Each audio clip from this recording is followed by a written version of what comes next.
All right, and here we go. So welcome to Kingsmen, guys. This is your first time joining us. I think you're going to have a great time. As you can see, we got a few fellas here who've been here for a while. And I'll kind of let you guys do the quick introductions, maybe a minute each. Tell us who you are, what you're about, and something most people don't know about you. So I'm going to kick it off to Dave because he likes going first.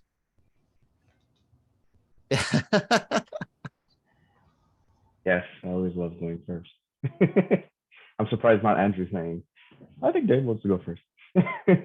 um, my name's Dave. As I said, I'm in Montreal on the East Coast. I'm a single father of two young boys, 10 and 12. I work for Air Canada Cargo as an instructor, training the employees. I like to do all kinds of physical activities to keep myself, I guess, able to keep up with my kids because they have a crap ton of energy.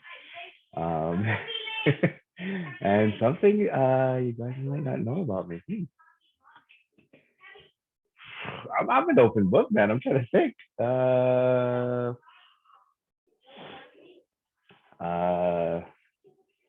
As a kid, I was scared of watching unsolved mysteries because all those paranormal themed shows would just freak me out. I remember like my grandma would watch them, and then I remember just having nightmares. So unsolved mysteries. Me too. I don't like that. Awesome. Nice. I'm glad. Thank I'm you. glad that some people can relate. Yeah. Oh, cool. all right, you can kick it off to somebody you want to choose. Oh, I'm definitely gonna pick Andrew. All right. Yeah, he looks like he wants to go next.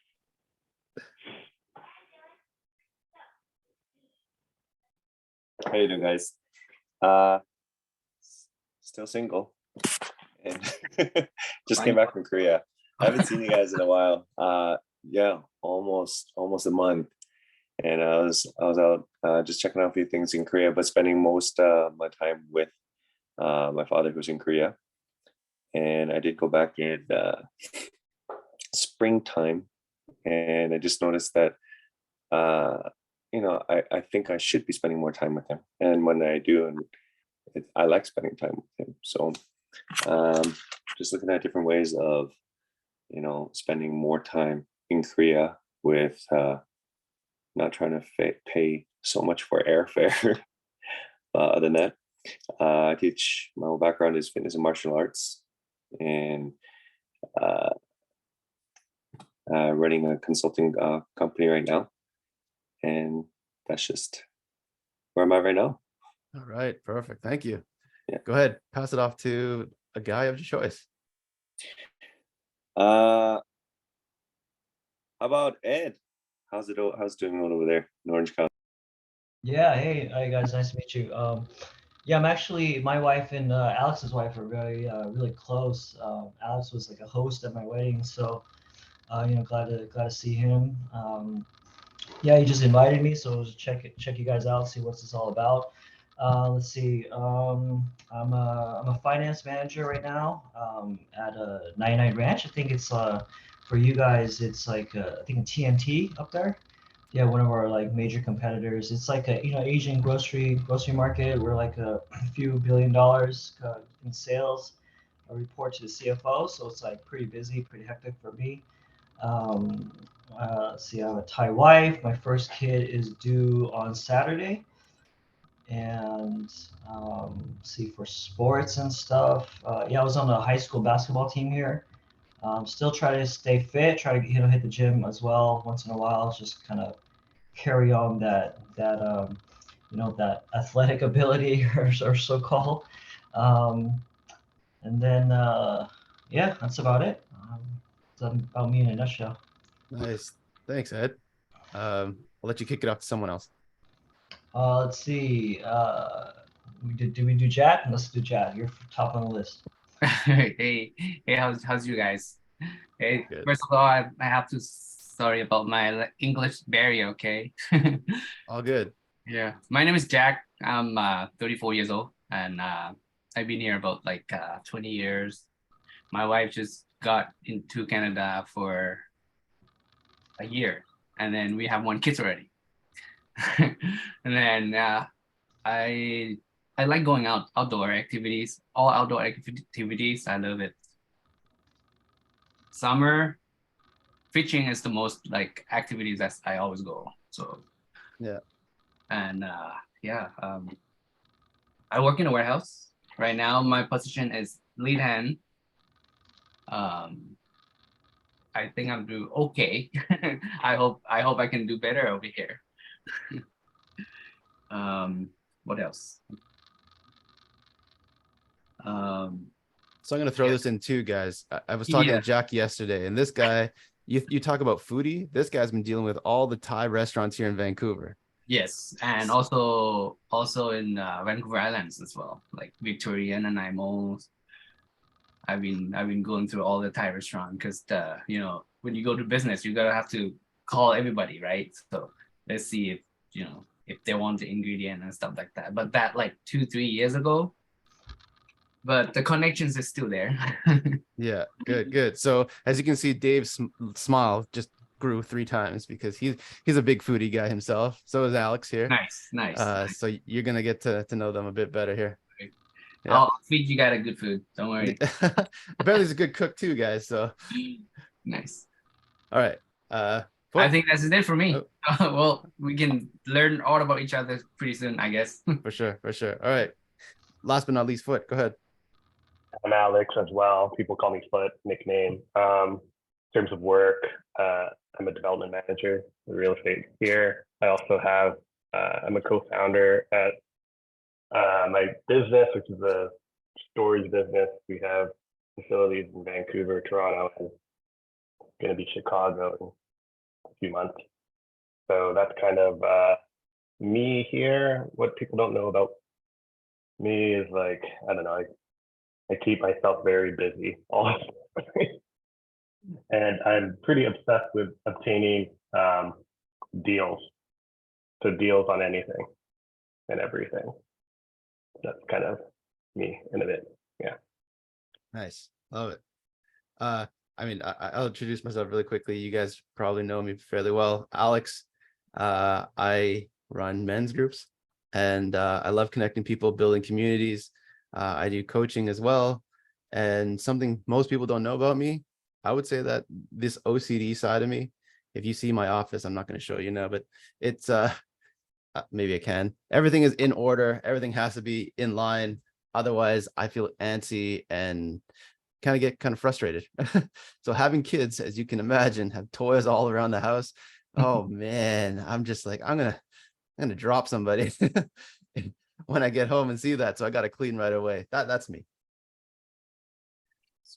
Probably gonna be us pretty soon. Don't worry about it. When the toys start rolling in, man, yeah, you'll feel it for sure. Okay. So without further ado, this is a men's group. I know this is Ed's and Jack's first time. So really quick recap. There are a few things that, we have an agreement on. Everything said here stays here. As much as we want to tell our wives, please refrain from doing that, just because there may be sensitive topics. And then secondly, come with an open mind. We're going to talk about a bunch of stuff. People might give you advice that you're not too fond of or whatever, but know that everyone here is out for your best interest. So it's kind of like a buffet, I like to call it. You come for the advice, you take what you want, leave what you don't. And hopefully it helps you towards getting what you want. And then finally, these guys, I mean, really, as I've experienced all of them, they've been here for about 2.5 years now. And I think they can all attest to, your success is our mission. We want you to succeed. So whatever it is you bring to the table, we're going to help you get it faster. Right. Last but not least, we got Clement. Clement, we did a quick intro, who you are, what you do, and something most people don't know about you. Hey guys. Are you telling me to? Yeah, it's so you're last. I need to do Yeah. My name is Clement, and I help people buy and sell houses. in Vancouver. And something that most people don't know about me, I don't know what that would be. Most people know everything about me, right, Jack? You know everything about me. He's the next Bokao. You guys know who yeah, do you know who Bokao is? Oh yeah, I think it's like a Thai fighter, right, or something. That's right. Yeah. Clement's a Thai trainer, Is the Thai guy Muay over Thai here? trainer. The guy There over we here. Oh, okay, yeah. That's Clement in a couple months here. That's I'm gonna be the retired version when he's like 70.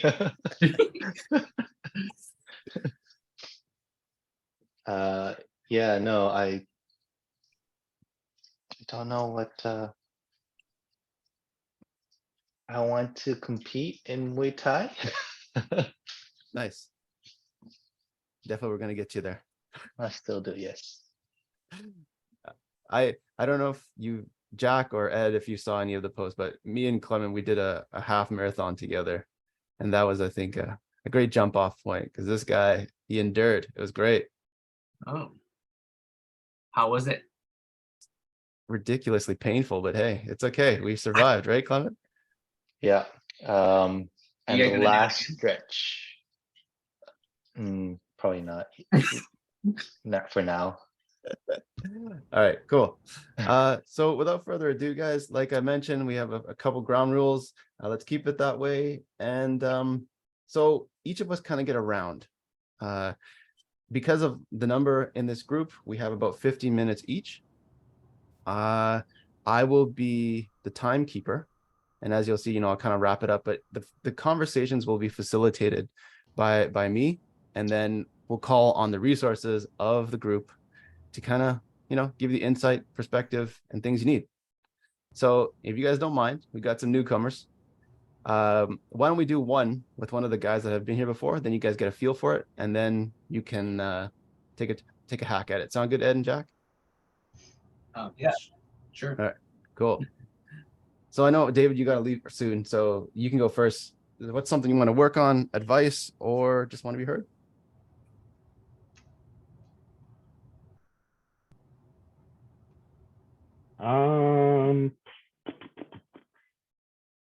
What's something I want to work on?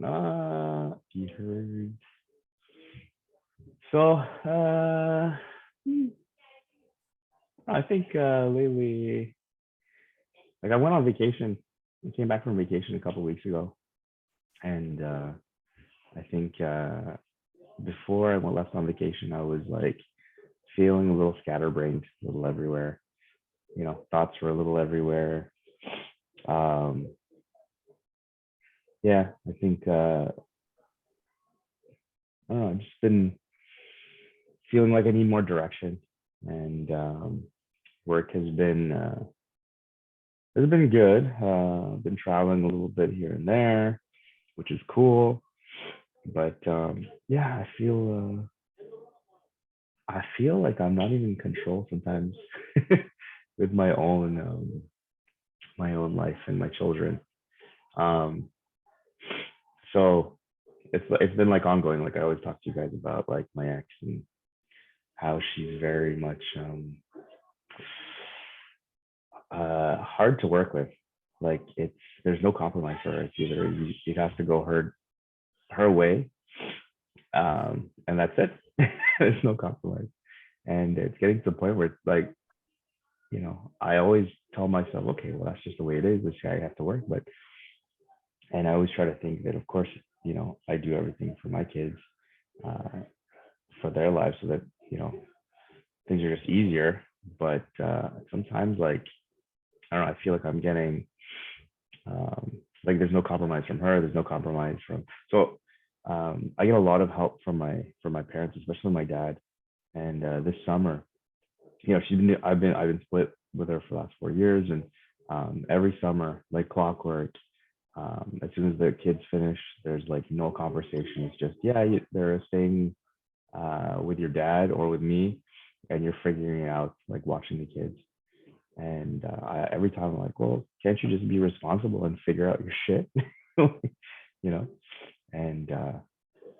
it's always, well, no, like it's very much like, I feel like it's an entitled attitude where this is how it was when we were together, so this is the way it's going to be even when we're not. And that's just her whole approach to everything, right?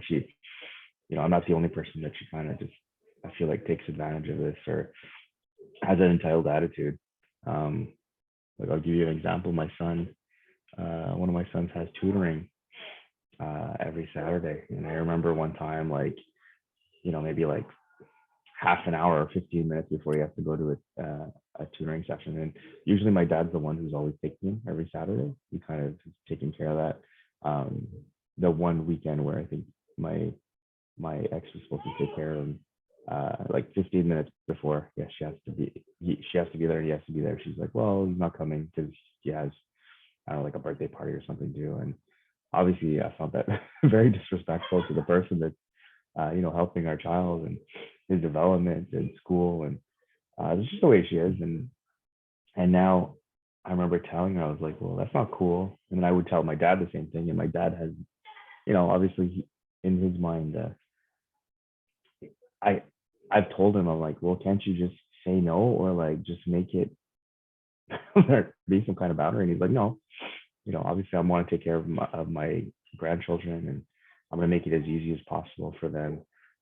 And then he'll say, well, what if she can't find anyone and they stay at home? And I'm like, that's not how things work. If she does that, then, then obviously my kids are going to call me and we can take care of them. But it's like, I feel like I'm not being supported. Like, I'm not, like, he doesn't care what I think, right? I think that's a big issue. And he doesn't see it from my point of view. And I try to find ways to maybe find some type of compromise, but I can't. Hey, Dad, they're over there. But Hungry? What do you eat? Because I just made some ramen. All good. Yeah. We'll give a bit. Yeah. So Yeah. before you go on here, maybe I'll kind of hop in if that's okay. Yeah. It sounds like a couple of things here. You got your wife or ex, sorry, not respecting your wishes and boundaries. Then you got dad who doesn't truly understand what you're trying to do either. And he's kind of taking the reins and doing what's best for these guys. Hey, buddy. And so, one, it sounds like you're not being heard. Two is not being respected. And three, no one quite sees what you want, really.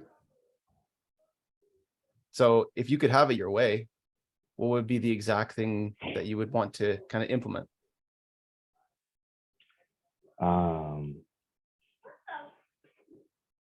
I would, so, I mean, obviously the way I see it, I mean, obviously I would want my ex to be able to take care of her stuff, like, because when we split, right, we had our agreement that's, set in, that we went to court for, and she's never able to, it just seems like she's just taking advantage of every situation she has, right? Like, she'll, in our contract, we have the kids 1 week, and you take care of the kids like that week, and I take care of the kids this week. And I just like, I understand she, maybe doesn't have as much help as I do, but I don't feel like that's my problem. Like, she has to be able to just grow up and figure it out. Like, I mean, there's times when I don't have help and I figure it out. I figure it out. I find a way to make it work.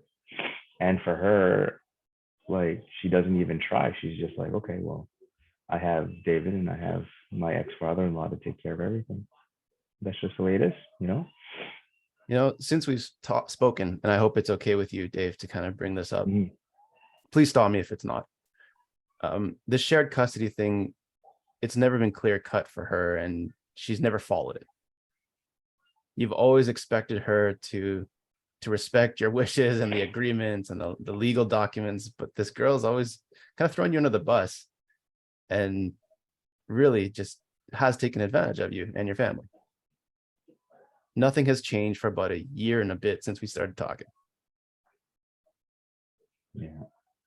Yeah. No, you're absolutely right. Yep. And so we were talking about, you taking full legal custody, how to take full control of the situation, because, you rely on Joanne and it doesn't work. So what do you think you can do at this point? Or what would you like to do differently? Because if you keep doing the same thing, I can almost guarantee you're going to go the same way. Yeah, I think it's going to go the same way. It's just like, I don't know if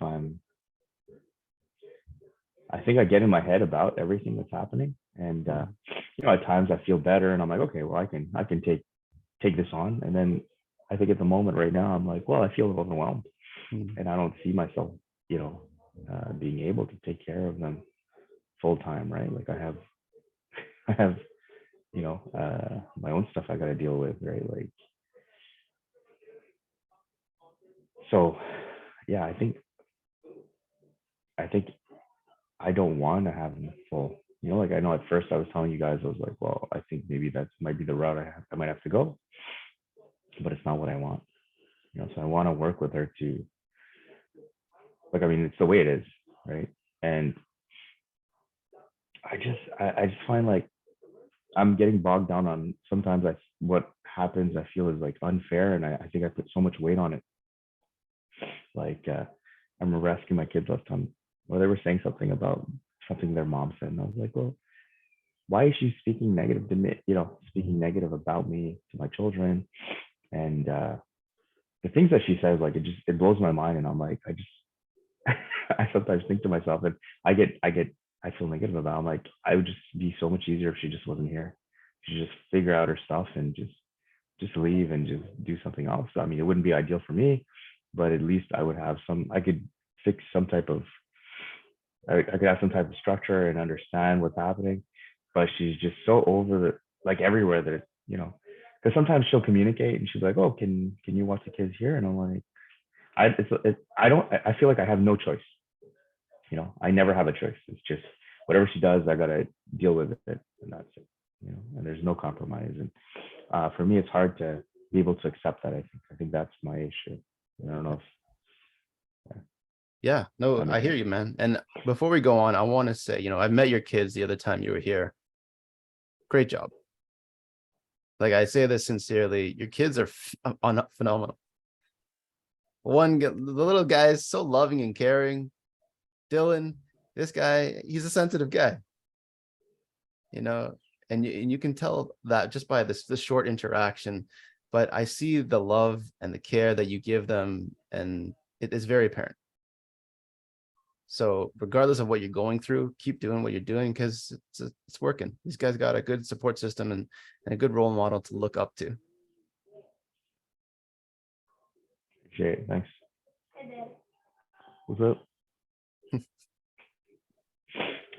And then finally, there are three things that I hear screaming out to me, and maybe you can correct me: structure, choice, and control. Structure, you can create on your own, and it doesn't have to start with, I want 1 week for her, 1 week for me. Structure could be, hey guys, let's wake up at 7 a.m. every day. That's it. You start small. Or, hey guys, we're going to play Fortnite, I don't know, 3 p.m. I don't know, whatever it is that you want to do, right? You create that structure in your life and make sure it's consistent for yourself and for your kids to know what to expect. And in my experience, once you get that momentum, things grow from there. You create this fortitude, and eventually Joanne will kind of notice something's going on, but she doesn't know, because it's like magic in the background where things just happen because you've created the structure. Right. And then the choice, you always have a choice, man. In any situation, you have the choice. It's just you choose the worst of the better of the two. So either do or don't do. That's it. But there's never a time where you don't have a choice. And finally, the control. I mean, there are certain things you can control in life. You know this very well. and other things you can't. You can't control Joanne, but you can control how you feel about her and the amount of effort you give to your kids, the energy, the commitment, all that stuff you can control. Now, if it's okay with you, I want to bring it back and kind of ask the group here. Has anyone been in a similar situation? Can they offer something to Dave?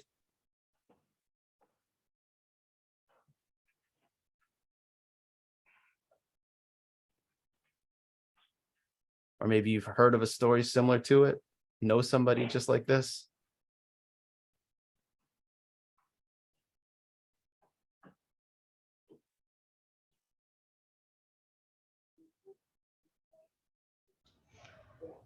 Yeah, no, that's a tough one. um, I mean, Dave, you seem like a nice guy. Why don't you, I don't know, maybe just slowly kind of, put your foot down, maybe a little bit more slowly at a time, and then maybe slowly you could, be able to get what you want. I don't know, I've never been in a situation. I'm just talking out of my ass here. How about this? If you were Dave, what would you do? Yeah, like, yeah, I guess I would do that, right? Just kind of slowly, like, push back sometimes, like, hey, right, like, why is it my turn? Or, hey, I'm busy, right? I don't got time for this, or maybe like find more of a compromise instead of just like 100%. I'm not saying like 100% giving in all the time, but maybe like, what I'm saying? Just like slowly kind of be more like, assertive, I guess, right? In what you want, and start maybe looking out for yourself a little more. Um, be a little bit more selfish, right? I mean, I know it's kind of like a bad word to kind of throw around, but sometimes that's not too bad, right? It's not too bad, to be a little bit selfish sometimes when you need to, when you have to. Thanks, Ed. Anyone else?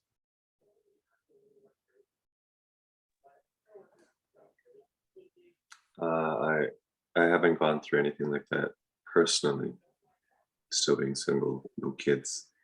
However, I do know a close friend of mine who I consider family, who went through a similar situation.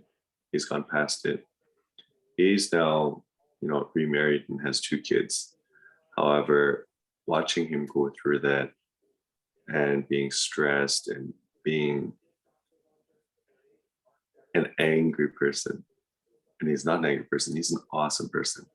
If you're cool with it, I can bring it up to my friend.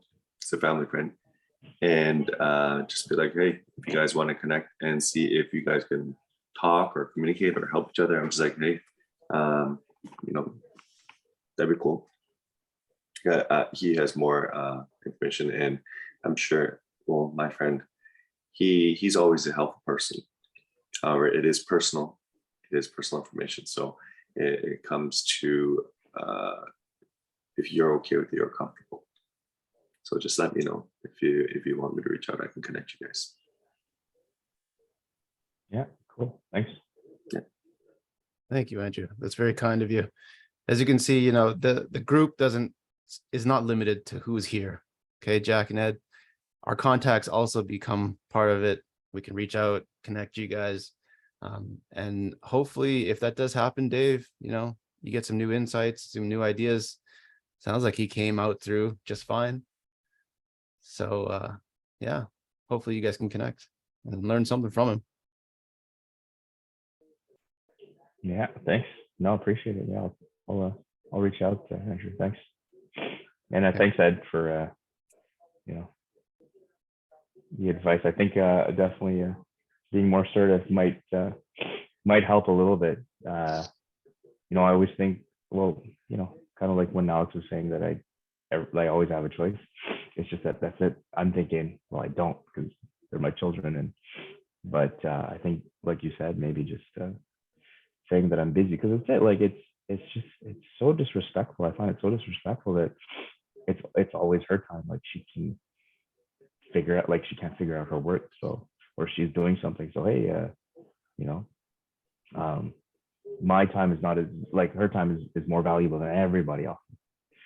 And it's just the type of person she is. And like, yeah, maybe if I say like, it's just like sometimes like I don't want to confront, and that's just like you just want to give in, and you're like, okay, well, it's just going to be a bigger hassle because of just how things have always gone, right? So it's like, and I get that same pushback from my dad because I'm not very close with my dad, but throughout the years that I've been separated, and like I'll talk to him, I'll try to get advice, and like for him, it's like, well, his advice is, well, just give in, like that's it, because you're gonna lose more, you know, you're just gonna lose more, so just do it. And I'm like, fuck, well, thanks, you know. And it's like, I just want you to be there to hear me out, or maybe help me find a compromise. But he's like, nope, that's what it is. And I'm like, fuck, well, okay, well, I get it from my ex, I get it from my dad. Thankfully, my mom kind of sees it the way I see it, but you know, my dad is so like, he's the one that takes all the decisions. He's the one that's just, you know, he's always been like the number one.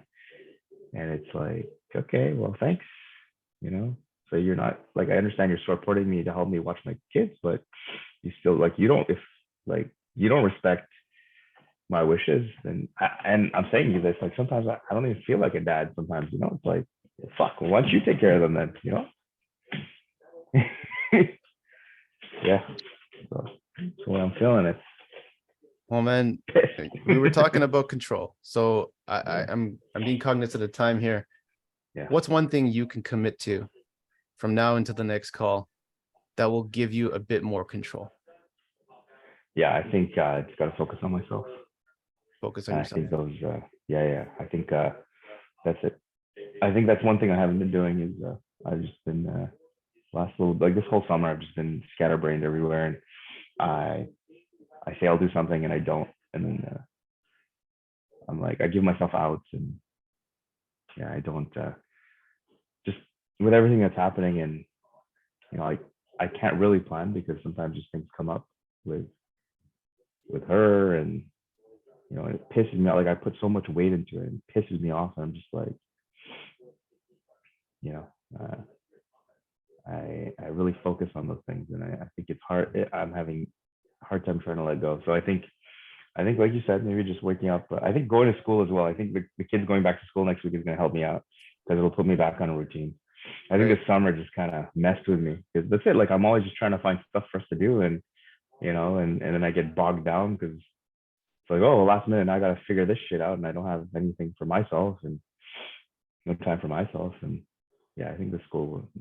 But I think I'm gonna. I'm not gonna think. I will wake up at a certain hour. I've been wanting to stretch to get more mobile because man, getting old sucks. And I have my little routine, so I think those two things. I'm definitely gonna wake up at 6 to get that done, and for the whole week. Okay. And hopefully that will give me some momentum. Good. All right. Yeah. And we'll check back in with you, and hopefully, what's going on, Andrew? No, I'm just thinking, it's like, babe, I'm like, I think you'll be good. You got a lot to think about. I'm like, this is good. You can do it. But as soon as you're like, yeah, I'm gonna wake up at 7. I'm gonna wake up at 6. I'm like, oh man, Checkfoot's here. Let's do it here. A challenge coming up. Yeah. All right. So yes, that was my next action here. So as you can see, guys, this is an accountability group too. So we got the master challenger here, Alex Checkfoot. Yes, that big sigh. He's gonna give you a nice little challenge here. If you don't wake up at 6 to do your stretch routine, what are the repercussions or the costs? No, I think I'm not sorry, Dave. I'm sorry, but I miss you and I love you. You know I love you. I think you need to take a picture and show it to the group every morning. Like 6 a.m. Yep. 6 a.m. in front of a mirror though, like so you're like clothed, not like just taking a picture of like the iPhone. Like I woke up, I'm going back to bed now, you guys. And then what's the wait, you should just picture, or is it video? Okay, you could one up that. Alex can one up then. Alex can one up it. I guess it's video now. Oh shit. Done. A video, okay. Oy, okay. So a video of me stretching? Is that or I guess No, the no. starting of me getting up and okay. How long is your stretch routine? It's like 10 minutes. Okay, we're not gonna watch 10 minutes of it. We'll Yeah, get we're not gonna do that. we'll do the video for like a minute. How's that? Sounds good. And please, please, you know, we are men of integrity. Practice your congruency. It's not that I don't trust you, but for yourself, right? You're building that momentum, so commit to the 10. Yeah. Yeah. All right. And What about a live stream? yeah. Oh man, as you can see, guys, they just keep wanting upping it. Live stream, so you guys are gonna be up at 3 a.m. watching me at 6 a.m. Well, that's 9 for us, so it's not too bad. Oh no, wait. 6 a.m. for you. Shoot, that's 3 for us. Yeah, no, we're not gonna. We'll watch the replay. What is it? And what's All right, the what's the cost, Changfoot? What's the cost? Well, what do you think the cost should be? I say fly Ed. Oh no, he's gonna have a kid. I was gonna say fly Ed out here, and so he can join us for a real one-on-one. But I don't know. I don't think Ed wants to leave his house for the next little while. Guess you're flying us all over. Yeah, come pick us up. We'll go to Montreal for a weekend. All right. Yeah, sounds good. Okay. So the greatest part about these challenges, guys, is the benefits only apply to those on the call. So Ed, I know unfortunately you're having a kid, but if you are able to, come join us for a weekend in Montreal. We got a flight out. Jack too. I know you got a 2-month-old, but it'll be a day and a half max. Montreal's beautiful, I hear. So I have faith that Dave is actually going to fulfill the challenge. oh, as do I. But you see, it's a win-win all around, right? All right, Dave, you cool? Yeah, I'm cool. Thank you. All right. So every day till next call, 6 a.m. stretch. I'd really love to see the kids again though. So just, you know. No. I'll bring them to Vancouver. I'm not flying you guys out. Fair enough. Fair enough. Okay, cool. So I think that's all we have time for you today, Dave. Is that okay with you? You good? Yeah, that's okay with me. Thank you. Great. So Ed, Jack, I will leave it. You guys get kind of the idea. Who wants to go first? I'll let you guys decide. And please be nice about it. Be like, oh, you go first. No, you go first. Just raise your hand. Who has a bigger problem? It doesn't matter. All problems are important. I'm pretty happy right now. I mean, like I used to have a problem, but we solved it. Okay. it. Yeah. Perfect. But So, yeah. well, while I have you talking here, Jack, Ed, do you mind if I let Jack go first then? Yeah, go ahead, Dave. Okay. So Jack, this is a golden opportunity. Right. Because, you know, as you know, in life, problems always keep arising. Mhm. But then at this time of stage, you're at a happy state. So you can start creating something that most people don't typically get the chance to. Mhm. So what's something you want to bring into your life that you don't have already, but think, yeah, I'm willing to invest. Like right now, like I got 4 members in my family, right? So like the problem that I'm thinking that is going to be in future is the space. So my goal is to, you know, maybe not just buy a house yet, just maybe rent a bigger place. But the only problem is the financial. That would probably gonna create the problem with me in the future. But yeah, I don't have really much plan of it yet. So I don't know. Just working hard for me right now is my actual like main plan. So it's not much I could say what if I can do better in the future like that. Okay. Yeah, but yeah, that's the only number one problem that I probably will be like have to figure it out. So Okay, so I think we can work on that. So just kind of reiterate, the best time to start planning is actually yesterday, but the second best time is actually now, right? yes. So I know you haven't put much forethought into it yet, but I think, hopefully today we can give you some ideas Great. Yeah. For sure. and get clear on what you want to do and how much you need and where you're going to go. Cool.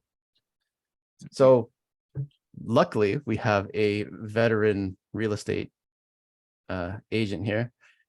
You're looking for Where are you looking at? so you got 4 people. Are you looking for like 2 bed, 3 bed, 4 bed? Three bed would be good. Okay. Start on that. She need attention. Oh yeah, no problem. Yeah, three bedroom would be great, right? Because Yeah. she's gonna need her own room, I'm pretty sure. Yeah. Right. And Okay. I live with my mom. Okay, like I would never leave her.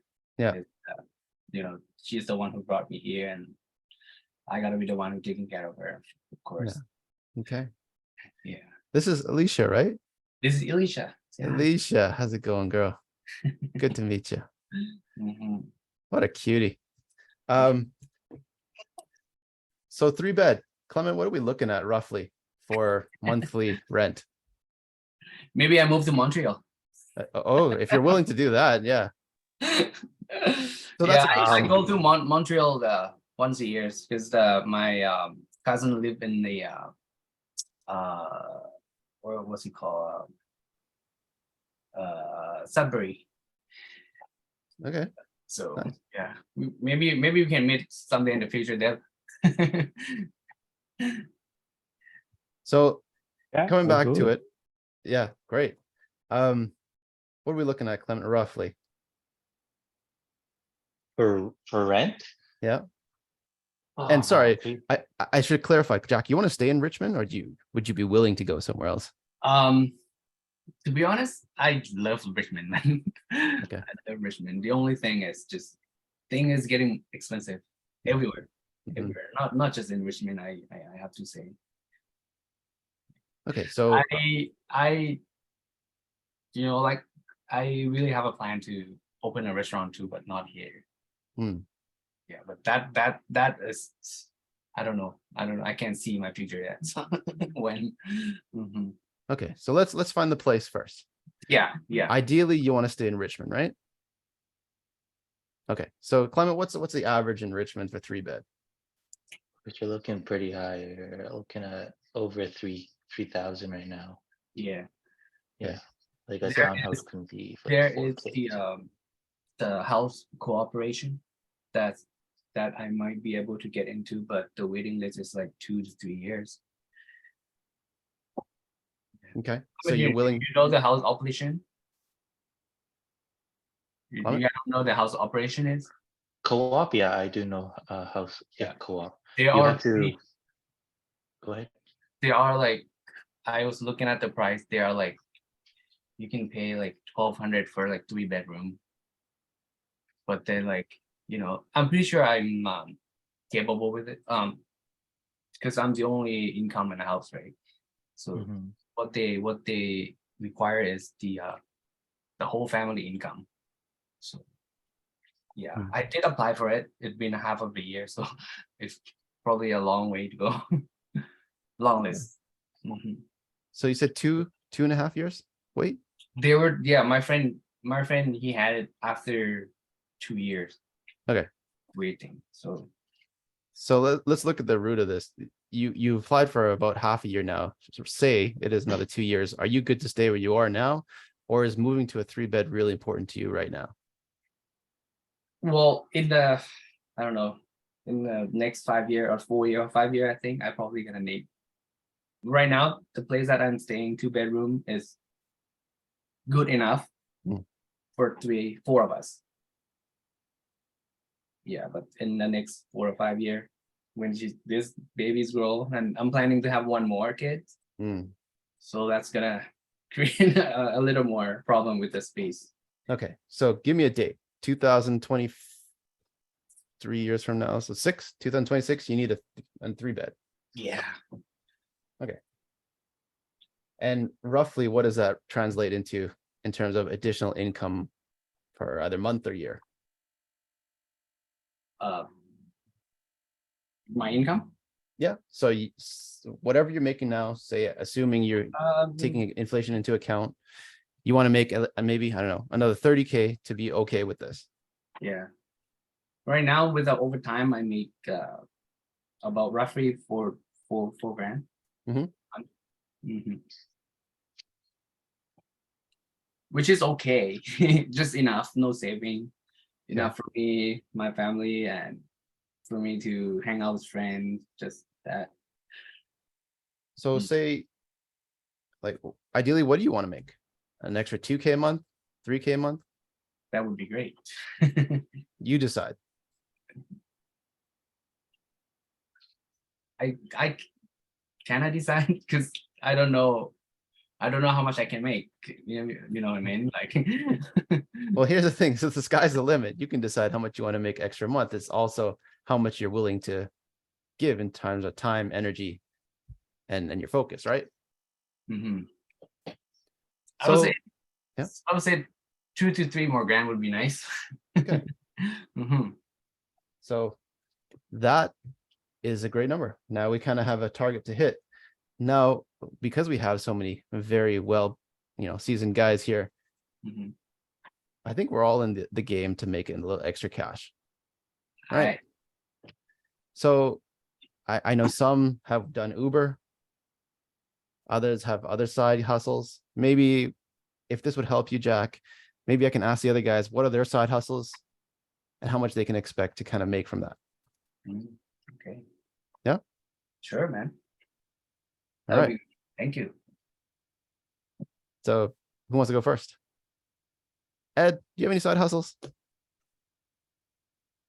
No, not really. I mean, I don't have the talent for other stuff. I put a lot in investments though. Yeah. So yeah, I have a lot of cash in investments. I mean, like single stocks, mutual funds, index funds. I have it all, but mostly like in stocks. Yeah, like all the tech stocks have done really well for me the past several years. And so I just kind of buy what I like, but it is risky. It's more of like a long-term type of investment for me. It's not like a get really rich overnight kind of thing. Like for instance, like I bought Tesla many years ago, and like I lost but you just keep holding. And then it was doing really well during the pandemic, but then now it's really kind of fallen down. Now it's kind of getting a little back up. So yeah, but I mean that's more long term stuff. It's not really. It's also not really guaranteed, But yeah, something like not as risky, like index fund, like SPY or yeah, just like I go with Warren Buffett's, strategy, right? Is just he could beat all the hedge funds and stuff out there. So I just buy and hold. Nice. And so thanks for that, Ed. That's really great. Keeping in mind that we have a time horizon of about 3 years. So he wants to make a consistent extra 2 to 3K a month in 2 to 3 years. Okay. So Jack, some of us here also do investments. I think Foot does some. I think everyone does actually. In my experience, I don't rely on that to generate my monthly additional income. That's like Ed said, it was a long-term game. And definitely it's gonna, if you do it right, you can make some good gains. Are you in investments right now, Jack? Are you hungry? No, I never investment. Okay. I never invest anything. Okay. So it would be a great time to, even start, even like $10, $50, whatever it is you have, right? Just getting your foot wet, because it is additional income. But for the purposes of your, finding a house, bigger house, let's see what the other guys have to say. Is that okay with you? Yes, sir. I know, Dave, you you do some extra stuff. You're Uber driving. How's that going? It's all right. I mean, I've been doing a lot of like traveling and overtime at work the last I think I was doing it a lot more during the winter because there wasn't as much overtime and like I didn't really want to be outside. Whereas like the summer, you just want to enjoy the nice weather. You want to go out all the time. But yeah, I was doing Uber 1 or 2 nights a week. I would just do it either Friday or Saturday night, sometimes both. And depending on how many hours I would work,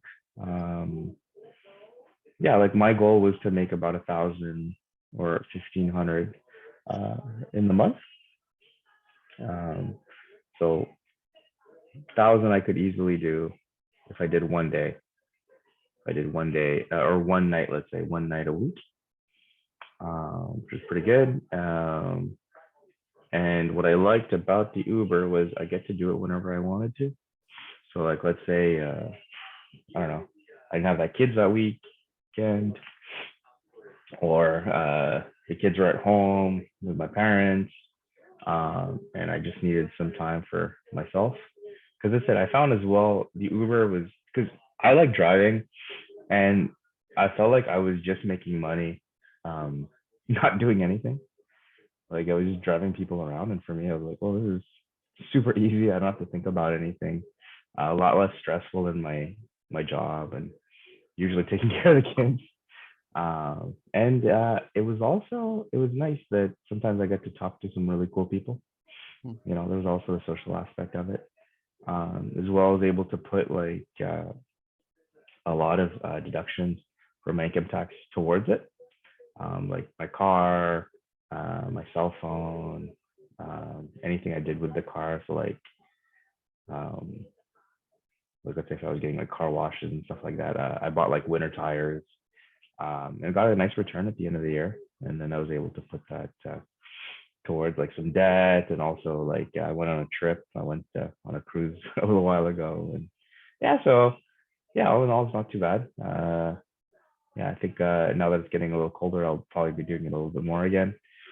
Yeah, because yeah, I feel like overtime at work sometimes was it comes and it goes, right? Like sometimes it'll be like, hey, can you do this? Can you go somewhere and travel? And okay, I get some overtime there, but it's not guaranteed that every week I'm going to be going somewhere and making extra money.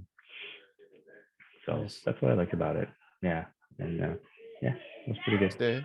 So curious to know, 1,000 extra a month, is that after you're paying for your gas, insurance, and all that stuff? That's your earnings after all that, or is that just cash in pocket and then you got to pay for all the stuff later? Yeah, it's usually like cash in pocket, and then I got to pay for all the other stuff after. Okay. Yeah. Cool. So yeah, there's an idea, Jack. I don't know if you're into that. There is like I have thought of it, but then the only thing I worry about is the car that I'm using is the family too, right? So like my mom, I've been talking to my mom, and she was like, hey, yeah, you're okay with like other people coming into the car, like there's varieties of people who will be coming into your car, and it might not be a good idea when you're having kids or something like For that. sure. Right. So I've been thinking of it too. Okay. Good. Well, hopefully Dave's experience gives you some sort of idea. For sure. Yeah. Who did the Uber Eats? I did. Oh yeah. So that one, you don't need people in your car. How'd that go for you, Clement?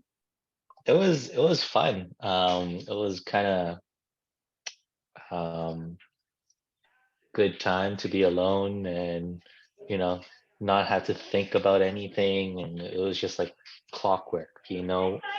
Like the phone tells you where to go, right? So you just click on it, take whatever order comes at you, and then it tells you where to go pick up the order. And then once you pick up the order, it tells you where to go drop off the order. And it was fun. The only thing I didn't really like about it was, well, actually one of the things that I didn't like about it would be going into downtown. I really hate downtown because it's so busy there. It's all high rises. But like if you get a lot more houses and townhouses, those are a lot more easier to do because you don't have to take the elevator. So I try to avoid downtown.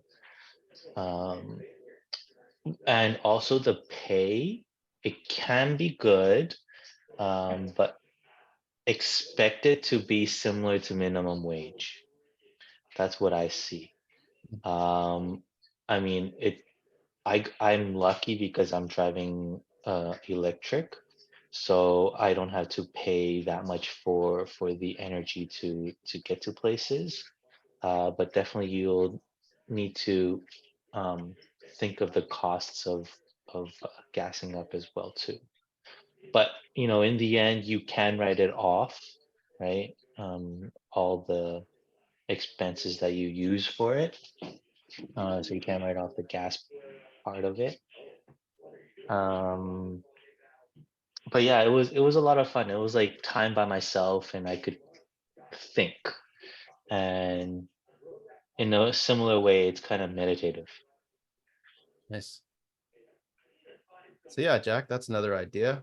I don't know if you want to do that, but it's worked for Clement. So yeah, being cognizant of time here, Jack, that's your 15 minutes, but we don't have to end the conversation here. If you want, I can, that Facebook group you joined, I can throw the question there. What are some side hustles that you've done that made you money that we could implement with the kid? You know what I mean? Appreciate it. Thank Okay. you. Yeah, I'll do that for you. Great. So can we say that you're complete for today? Awesome. Yeah, for sure. Okay. Thank you. Great. Next up, we got Mr. Ed. Oh yeah. Let's see. Yeah, I'm pretty sure many of you guys have some experience with this, but I'm having my first kid right on Saturday. So I mean that plus the work-life balance issues of my professional career. Yeah, so I'm kind of I mean I wouldn't say like I'm stressed about it, but I just kind of don't know what to expect, right? Because, like I said earlier, I report to like a CFO as well as, the chairman of the board, and I used to report to the CEO of a company. So it's like, what they want is kind of what I have to deliver. Um, and then, I mean, they do know I have a kid coming, but I'm not sure how that's all gonna really like pan out. So I don't know from the group. I don't know if you guys have any advice into first of all, like even how to hold a kid, to how you guys like really organize I guess your day to day, like yeah, because I'm thinking like this is like a tsunami coming towards me, and like I'm not 100% sure how this is going to pan out. So, yeah, I mean, I'd like to just open up to you guys. Yeah, for sure. I mean, we could talk for days about kids, I'm sure.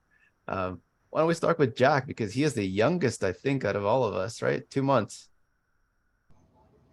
Yeah.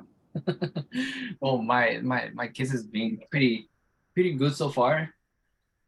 Not so bad. She's only cried, but people always telling me don't get panics because babies always cry. Yeah. And in terms of holding the kid, man, you It's you just got to remember that the neck is not strong to hold itself. So you want to yeah. definitely support the Like the neck, first right? the first month, the first couple weeks, you always have to do that because right now she is 2 months. She's pretty good at necks right now. See, yeah, but still needs a little support. So you will learn when you have a kid. It's like it's pretty very hard to explain. You gotta have to do it to yourself. Maybe this will help you, Ed. And I don't mean to scare you or anything, but I know No, it's parents. not the scary things. I know parents who, Okay. in the hospital, were learning how to bathe the kid. Bathing a kid is actually a thing. It's like it's tough. At Clement, and I'm sure Jack will tell you. But during the bathing process, they put the baby down on a counter and the baby fell. Splack, right on the ground. Nothing happened to the baby though. And I know that's probably an anomaly, but we wouldn't want that for your kid at all. But knowing that, you know, kids, they are more resilient than you think. So, and they're a lot more forgiving. So when you think you've messed up or you fucked up, you know, just know that they'll bounce back. And yeah, it definitely felt like a tsunami coming towards me when I had my first. But you know, actually, you know what? I'm gonna let Clement take the reins because he was here without a baby. Then the baby came, and then he's still on the call with the baby. So, go ahead, Clement. What would you say? I think it takes both husband and wife to make things happen. It's definitely mind how your wife feels because she's the one with all the hormones that are changing because of the baby and that have changed. I mean, like, no disrespect to women, it's just because, you know, the baby, right? Like, because of the hormones. Um, uh, yeah, like, so there's going to be a lot of changes there that you're not going to know what she's going to be doing, right? Like, she might have depression, like, you don't know that. And that's a thing that affects a lot of women, even men. So you have to watch yourself too. Like, because your life changes. Maybe your wife is paying too much attention to the baby and no attention to you. So you might get depression from that too. Um, yes, it's a big change and, like, you know, big tsunami coming at you, but take each step, you know, slowly, one at a time, and everything will come naturally. Picking up the baby, you'll understand that the neck is not stable. You need to, you know, kind of scoop. Also, I'm not sure about the nurses there, but the nurses here also kind of like walked us through some things too in the hospital after giving birth, such as taking, you know, giving a bath. They even taught us how to um, pick up the baby, kind of like roll it to the side first so that you can put your hand under it and then you can scoop the baby up. Um, there was a few things. So like here they gave us at least 24 hours to stay in the unit, and then um, we can stay longer if needed. But that's not normally the case. My wife wanted to go right away. Um, and I just think that you will, like, most of the things came to me naturally. And if I didn't know the answer, there were so many people to ask. Like, Alex would be a good resource to ask. And I guess right now I would be a resource you could ask too for some of the more basic things. And I'm pretty sure Jack can help you with some things too. In terms of scheduling, definitely talk with the people that are affected with it, and like, yeah, I guess talk and communicate with them is what I can think of. Yeah, cool. All right, thanks, man. I would suggest, you know, because this is your firstborn, I don't know if it's possible, but give yourself a couple weeks grace. Like, I know you might not be able to take the time off, but know that mentally you're going to be checked out, Yeah, yeah. I right? love sleep. I heard you just don't get sleep. Oh, yeah, because I got 3 kids keeping me up. But Yeah. the first one is tough because Apple's going to be going through a lot and she needs extra attention. I mean, like, you probably give her a lot of attention now, but she's going to be tired. She's going to get maybe 2 hours of sleep stretches max. Yeah. Okay. If your baby sleeps in like one of those angel babies, you're so lucky. But they don't sleep for very long. And it's either that she's tired and needs you to support her, or Yeah. you're tired and you need her to support you, that kind of thing. Just, you know, keep talking to her and know that you're in it together, kind of thing, right? Yeah. One thing that I do remember for me is I would never chintz out on my baby. Like Was I would that? always, I would never chintz out on my baby, and I would always look for like the best thing to give them, because there was one time, admittedly, I tried to, find a deal for a certain, I don't know, breast pump or something like that. Oh, And see, when we get a cheap breast pump, sometimes they break, and when they break, the lactation comes, and then the breast starts to get really sore. Then they got to go through all these other things that they have to fix, right? yeah. So always look for, ways to avoid all that. I mean, obviously there's going to be mistakes or mishaps. But just, I've always aimed for the best for my babies. I think Clement does too, from what I see. You always give the best for your babies. I give the best. I don't cheap out, but I look for deals. Yes. Very good, Tony. And then you can go find Chenko for that, but he's not, I don't know, Chenko, but any baby deals? Not at the moment, but I know friends that have, you know, like friends that also are into deals. They would have planned like once their wife or was pregnant, they would start buying things like 9 months, 10 months in advance, Yeah. and like stockpiling, like For sure. like oh, diapers are on sale, and they would just like go and buy a whole bunch and put it in the garage because they know it's going to be a useful item. Clement's shaking his head. He's like, yeah, I've done that. Yeah, yeah. There's a Costco across the street from us, so that's good. Yeah, I mean, Apple's like going on shopping. Like, there's like $1,000 like strollers and stuff. Some kind of up a baby or something. I was like, what? What are you? What's going on? What are you? What are you doing? But I mean, whatever she likes, I guess, right? So hopefully, and you could use it for a few years. So hopefully it works out. Ed, do you plan? I know this is early days. You don't have your first one yet, but do you plan on having two? No, Okay. just one. Yeah. So with regards to these like strollers things, we've bought the cheap ones. We bought expensive ones that are crap. So Up a Baby, I would vouch for. And yes, they cost a pretty penny, but it's all about the convenience and the safety. And do you have an Up Yeah. a Baby, Clement? No. Anyway, they're like the Ferraris that actually last. Yeah, no, yeah, they're nice. I mean, Yeah. we looked around. Yeah, they're nice. Um, yeah, so I mean, we'll see. I'm not sure, like, because we got like Amazon Prime just now, so my other friends are telling me like, there's always going to be things that you just need immediately, right? Yeah. Like you just can't plan for. So, hopefully, that helps us out a little bit. Yeah, for sure. What else can we say? Is there something you're most concerned about?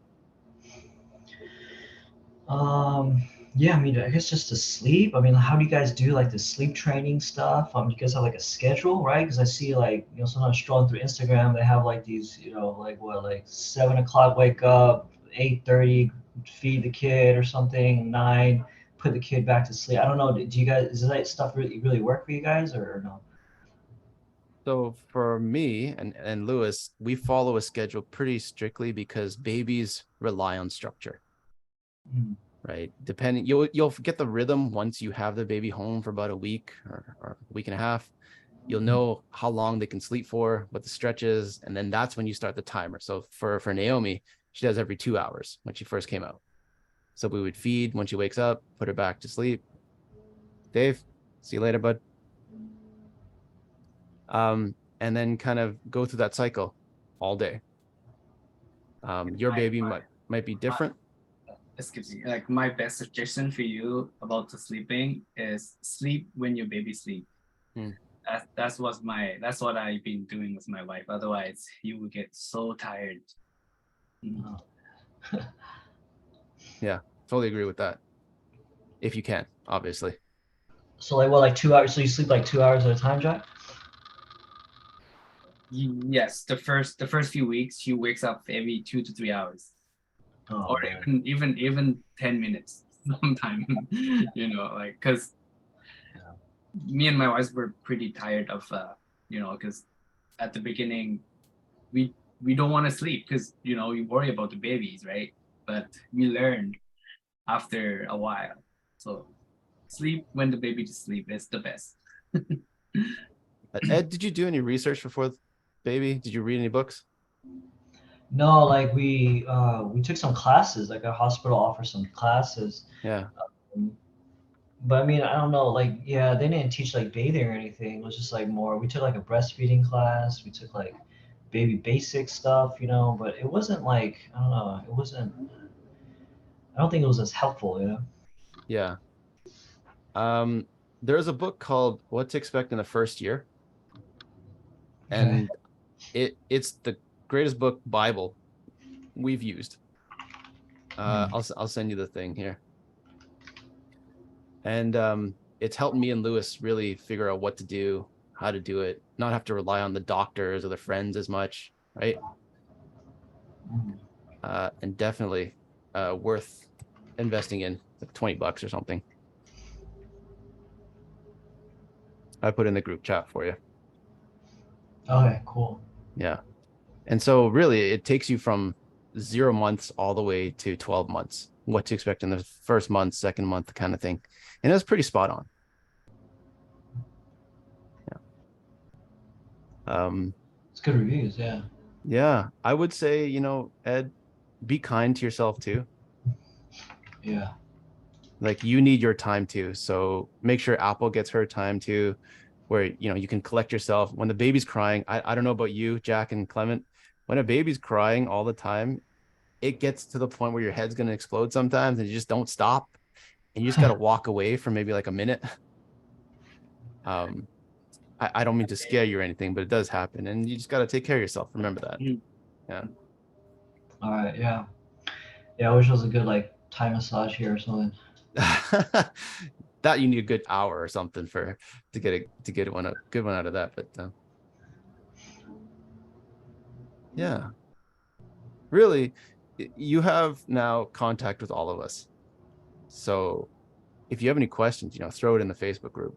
Happy to address it Cool. there. Yeah, I know 15 minutes is not a long time to address all your concerns, but Yeah. is there anything else that you think is kind of pressing for you? No, I mean, yeah, that's pretty much it. Cause I only got like less than a week now. So that's pretty much on my mind right now. Let's put it this way. Clement was here before the baby, when the baby came, and now. So how did you come into these calls help you deal with all that? That I have a group of people to ask questions about and Mm. to to draw experiences from. Yeah. Good. Well, hopefully we can do the same for you, Ed. Um, but like I said, we never know with the babies. A lot of it is unexpected. So Yeah, yeah. Cool. All right, man. Thanks. yeah, you got it. Uh, Clement, Alex, Andrew, you've been kind of quiet. Let's pass it to you, man.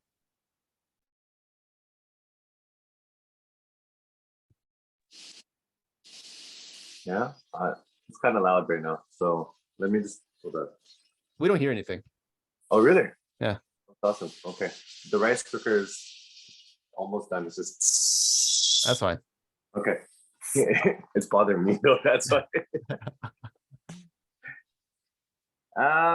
No, things are still good. A little bit of family drama while I was gone. Um, had to do with my cousins, and it's not something that I'm gonna step in or this or that. They're a bit older. That's getting to the point where we had a family group chat, and yeah, my cousin's husband just threw everything at us, and then he just left the group. And apparently, I was like, oh, my.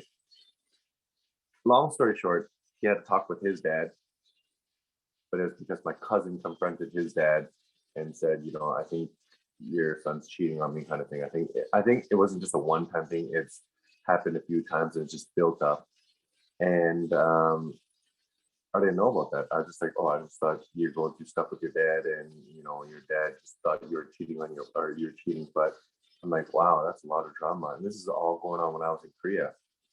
I'm like, okay, I don't want to get involved. That's just too much. And I'm like, that's all good. I just messaged him and I'm like, hey, I hope everything's okay. And then I messaged my cousin. I'm like, everything's okay. Like, I think I heard from my sister. she's like, no, there's a lot going on, and they're talking about maybe getting a divorce. I think, well, you'll be filled in when you get back. So I messaged my cousin. She's like, yeah, I'll message you. I'll keep you updated when we meet in person. So I was like, okay. And I know it's just family and drama and this and that. I'm like, whatever. But it affected me a few days ago when it got to the point where it's affecting my mom. So my mom is here and I'm in Korea. So my mom goes back and forth in Korea. My dad works and he just stays in Korea. And I spend a bit of time with my dad and I come back and it's affecting my mom to the point where it's just like affecting my mom and my aunt. And it's ridiculous. My cousin, my sister, they went camping this weekend and they're like, you want to come? And I'm like, well, I can come. I guess I'll bring aunt and I'll bring aunt and mom. And they're like, I think the kids want to see you and you're welcome to come. We're going to be camping for 2-3 days. But I think it's not a good idea. I think it might be a bit awkward for the mother-in-law to come. And I'm like, and I just made that decision. It's like, you maybe want to see me and I appreciate you calling me. However, it's just, I don't want to get involved. I don't want to be the person that's like, yeah, I'll come camping and see you guys, but not the aunts. And I'm like, I spent time with my dad and I like seeing you guys. I mean, you guys are very family oriented. And Jack, when I heard about, you being the only person working and you have your daughter just there and your wife and your mom, like, wow, good for you. That's awesome. That's a lot on you. And for me, my mom's staying with my aunt and they're getting affected by all of this drama and they're like, should we go camping? This is that. No, it's going to be awkward. And my sister's like, yeah, don't worry about the aunts. You can come. I'm like, no, I don't want to go. And I don't want to be like the person's like, no, don't bring mom and that's that. So, I just shut it down. Like, I'm sorry. I told my sister I'm not going to come. However, I met up with my mom and my aunt and we had lunch together. I took my mom walking. Like, I didn't want to go for a walk. I'm like, Mom, I come back from Korea and what is all this smoke and stuff? This is crazy. It's like an annual forest fire. And she's like, I want to go for a walk. And I'm like, no, like we can exercise another time. And I just thought about it. I'm like, maybe my mom wants to go for a walk because she likes walks. She likes going on trails. So I'm just like, no, no, no. However, I thought maybe my mom's stressed. Maybe she just wants to get out for a bit. So I'm like, let's go for a walk. And so we put on a mask and went for a walk. I was frustrated. I'm like, Mom, this air quality sucks. Korea's air quality is bad, but it's better than this, it seems like. Like my throat's itchy. I don't mean to sound sensitive, but I was outside. I'm like, my throat's sensitive. Like it's itchy. So I put a mask on and we were walking. And she just, wanted to get some fresh air. We went for one round and came back. And then there's other things like my aunt, she's talking to ICBC because a car nicked her car in the parking lot. And she's like, normally I would talk to Sandra, her daughter, but they're going through this and that and no one to help me. I asked my daughter-in-law and it seemed like this was not out. So can you help me? I'm like, sure. And it just seems like there's so much going on. I'm like, I've been gone for 1 month. I'm like, what the heck happened? And I met up with and I was like, I want to spend more time with my mom. I spend more time with my aunt. And I met up with my cousin yesterday. So yesterday, with me being back in a week and jet lag and talking to my cousin and over beer, and I think came home at like 2 or 3 in the morning. But I asked them, like, your mom and my mom are affected by everything that's going on, especially with to update you guys what's going on. Something happened between my brother-in-law and my mom as well. So my mom is being affected. My aunt is being affected by her son-in-law. My mom's being affected by her son-in-law. I'm like, as sons, like, I don't like how we're just sitting here and just watching things happen. What's your take on this? And then he just brushed it off. He's just like, well, I have my family. I have my 2 kids and stuff, and everyone has their own family. So, what are you gonna do? You can't do it. I'm just happy. My mom's driving. My mom's working. She meets up with her friends and this and that. So she's old enough. She's an adult. And I'm like, I think we're on like two different pages. I'm like, screw you. I'm like, your mom's stressed, my mom's stressed, and you're just gonna watch it. He's like, no, I have my life, and she like, it's not like I don't feel obliged to like help her, this and that. If she wants help, she'll reach out, and but I'm not gonna go in there and be like, hey, mom, this and that. I'm like, why not? You clearly see your mom is stressed. I clearly see it, and so I'm like, you know what?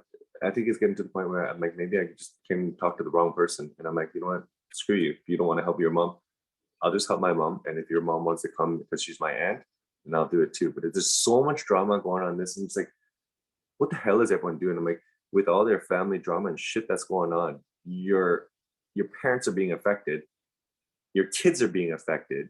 And I'm like, and my cousin's just like, maybe you see all of this because maybe you have a lot of free time and you don't have any kids, you're not married. And I'm like, holy shit. I'm like, if I have kids and if I had a wife, I'm like, yeah, I would have dependents and I would be busy, but I don't think I would throw my parents away like that. And they're like, you can't say that because you don't have kids. I'm like, okay, I'm not here to argue with you.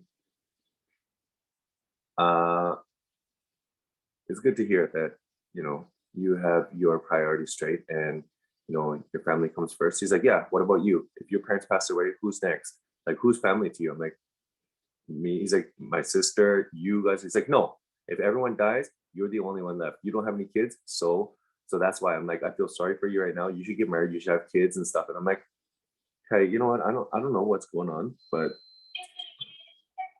I'm just gonna sit here and maybe you can cool off or this, that. I'm like, maybe you needed to talk to Brent. I'm like, what the heck is going on? So I had that talk with him yesterday and I just realized, I'm like, maybe he's got a lot of shit on his plate. And I'm like, you know what? You don't have the luxury to deal with that right now. So I'm like, I'm going to talk with my mom and just take her out. I'm just going to take her out for coffee, make sure she's okay, make sure she's chill. My aunt, yeah. He's like, why do you always feel obliged to like try to help family or bring people together? And I'm like, everyone has their own lives. They're all growing up. It's not like we were younger and, we're all like family, this and that. We all had fishing trips and camping trips. We're not all like that. Everyone has their own life. We grow up. I'm like, yeah, I understand. If you think like that, it'll happen like that. But I don't think like that. He's like, well, I guess you haven't grown up yet. I'm like, maybe I haven't. Maybe I guess this is a little hope in me that people can still come together. He's like, people change. I'm like, people change, but also people don't change too. So I'm like, I don't know. I guess it's perspective. So yeah, I'm happy you're taking care of your family. So yeah, I spent time with my mom on Friday and my aunt Friday, Saturday, yesterday, and then today. I'm like, after the call, I'm just gonna eat and then go grab a coffee with my mom, do a little walk in this smoky thing. Is that a concern? It's more or less with what happened with my father's side of the family, with finances and family broke up, and my uncles and aunts that are not seeing each other. With the stuff that happens in Korean dramas that I didn't think would happen with my family, with lawsuits and people calling police officers and threatening each other. I was like, hey, my mom's side of the family is okay. They're just a little bit chill, laid back. They're Canadian. They're not. They're actually on the opposite, as in they won't sue, they won't go through lawsuits, but the opposite, as in they're more avoidant and they're like, hey, you do your own thing, we'll do our own thing. But they won't like talk, they won't communicate. Their form of communication is just more like, yeah, we got our stuff. So, you got your stuff. If you need help, come to us. If not, then, this is life. And I'm like, oh my, this. Okay. Can I pause you there really quickly? Yeah. You got a lot of stuff going on, man. I hope. Yeah. So I was like, what the heck? I've been back for a week and I'm like, they're like, you should be happy that this, it didn't affect you. And, no one told you while you're gone, so you don't ruin your trip. I'm like, it didn't ruin my trip, but it just brought to my attention like a week before I left. I'm like, what the heck is going on? But I'm like, okay, whatever. Because I didn't know. And I come back to this and you guys seem like you're all broken up. Now, I would love to take your situation, if okay with you, Andrew, and hopefully it helps you too. Yeah. And throw it to the guys and be like, have you been in a similar situation where, the elders, I would say, mom and dad's generation have problems and you felt like you were supposed to help? Did you help? Did you not? What did you do?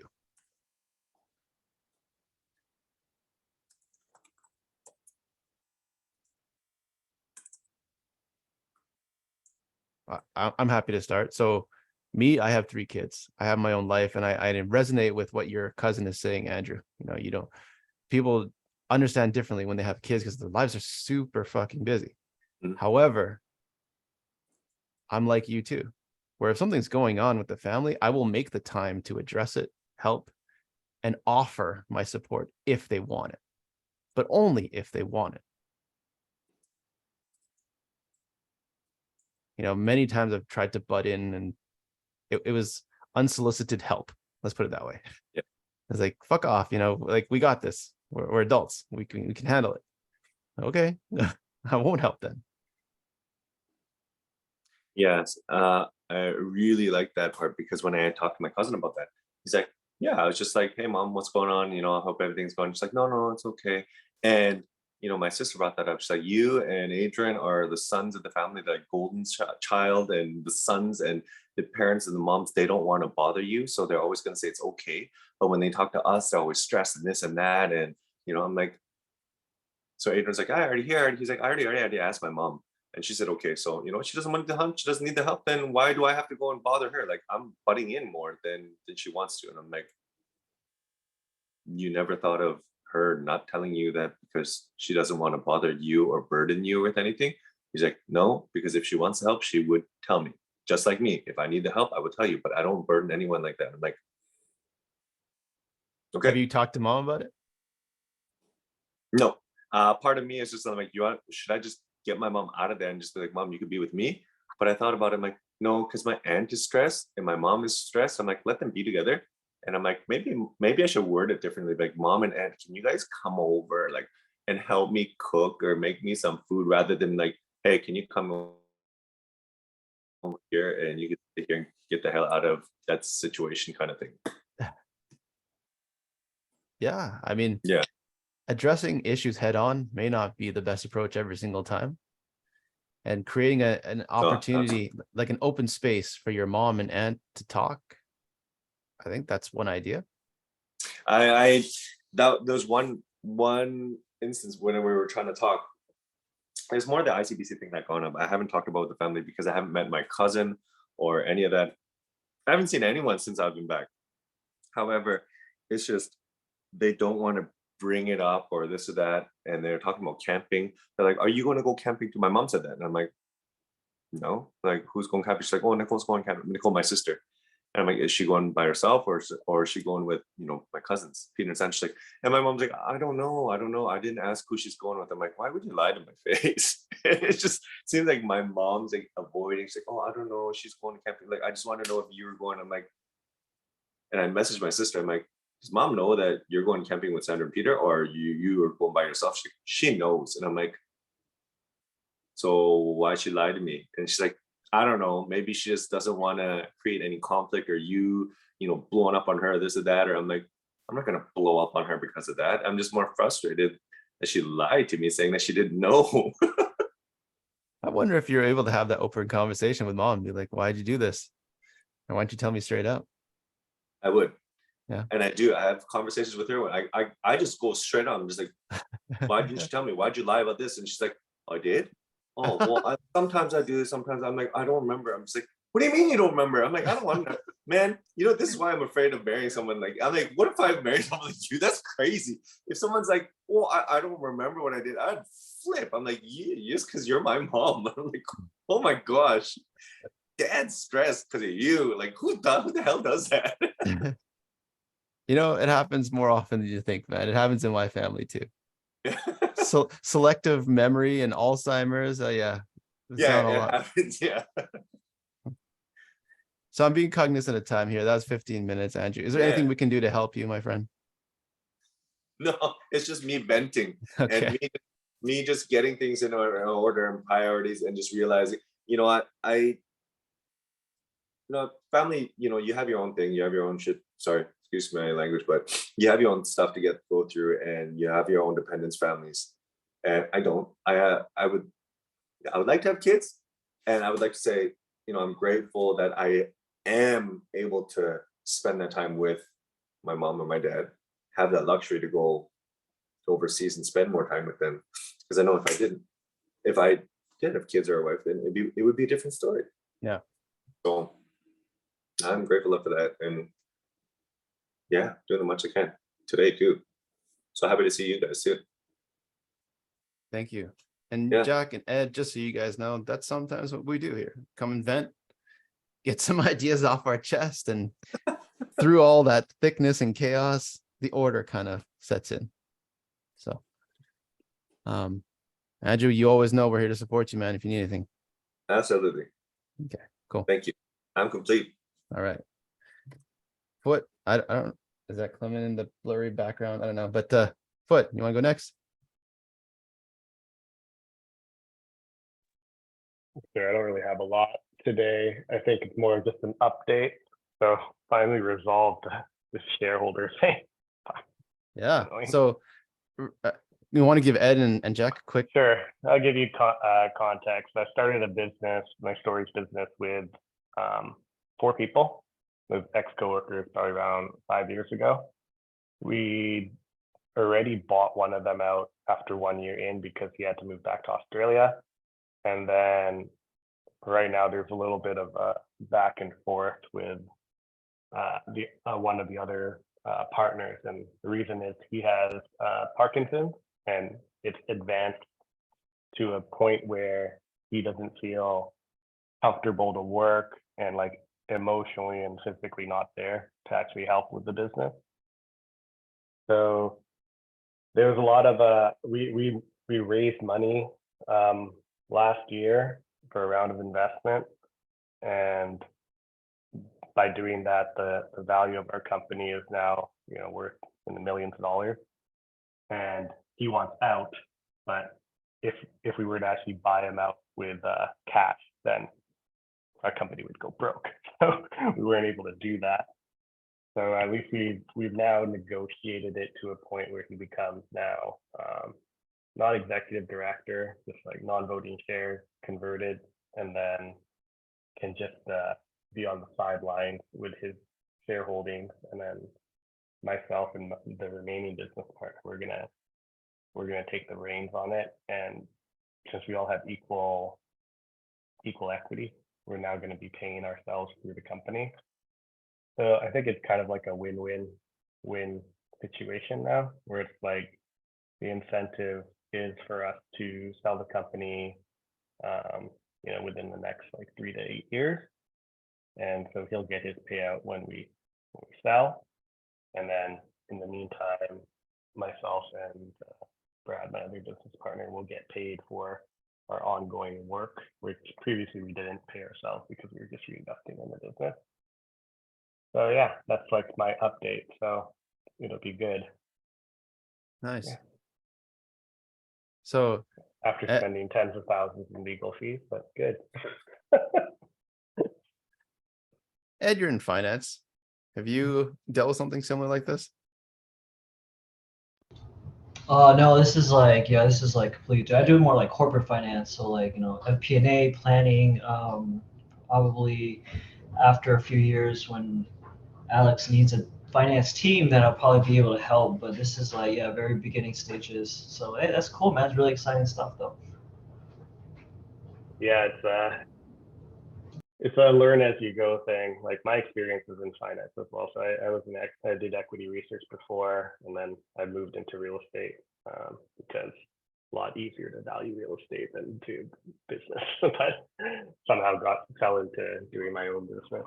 So it's interesting how things work and doing like investment raises and all this other stuff. So it's kind of contextually easy, but like starting businesses with people, it's always like all these things randomly come up. Like the first partner was like totally random.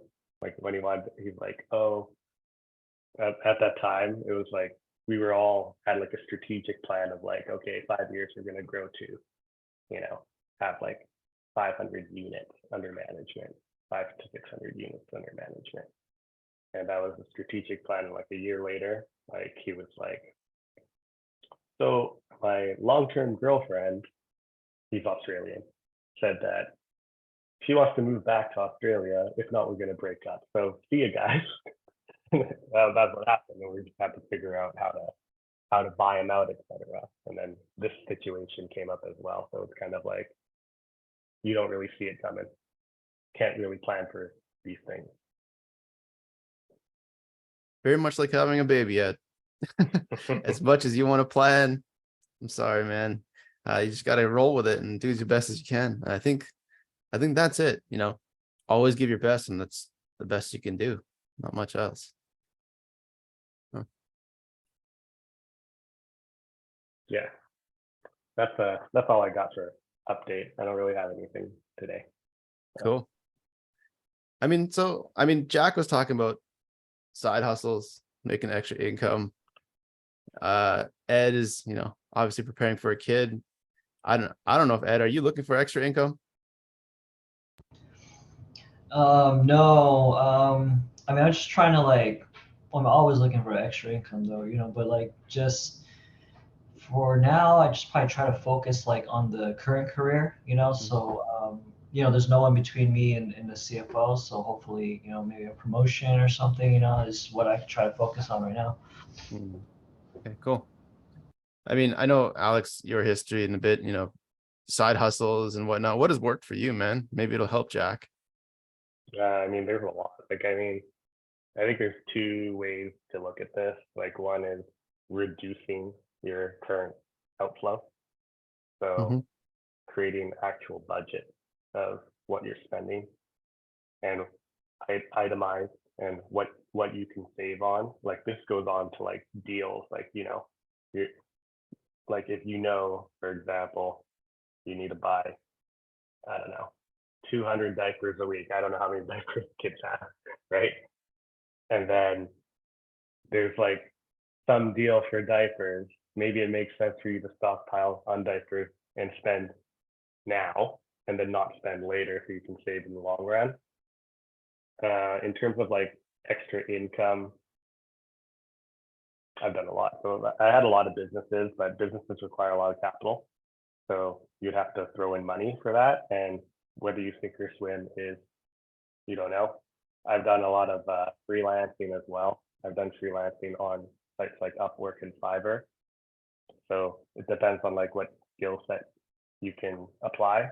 So you could do things as easy as like just doing data entry and like searching for phone numbers for people, especially sales people. They like to do that. Like, if you can crawl, like web crawl, and just like find numbers, people will pay you to call people to ask them for things to help you cross sell as well.